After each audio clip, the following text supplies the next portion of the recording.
আজ আমরা সংস্কৃত ভাষার ধ্বনি, উচ্চারণ স্থান এবং প্রয়ত্ন সম্পর্কে বিস্তারিত জানব। এই উপস্থাপনায় আমরা শিখব স্বরবর্ণ, ব্যঞ্জনবর্ণ এবং তাদের সঠিক উচ্চারণ পদ্ধতি।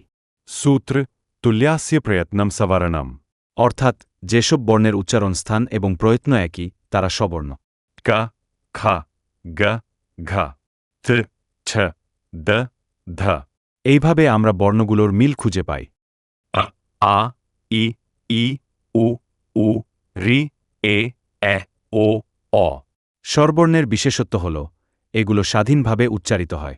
এগুলোর উচ্চারণে অন্য কোনো বর্ণের প্রয়োজন হয় না। হ্রস্ব এবং দীর্ঘ এই দুই প্রকারে স্বরবর্ণ বিভক্ত। ব্যঞ্জনবর্ণ হল এমন কিছু বর্ণ যা স্বাধীনভাবে উচ্চারিত হতে পারে না। এদের সঠিক উচ্চারণের জন্য সবসময় স্বরবর্ণের সাহায্যের প্রয়োজন হয়। যেমন ক উচ্চারণ করতে গেলে এর সাথে অ যুক্ত হয়ে কু ও ক উচ্চারিত হয়।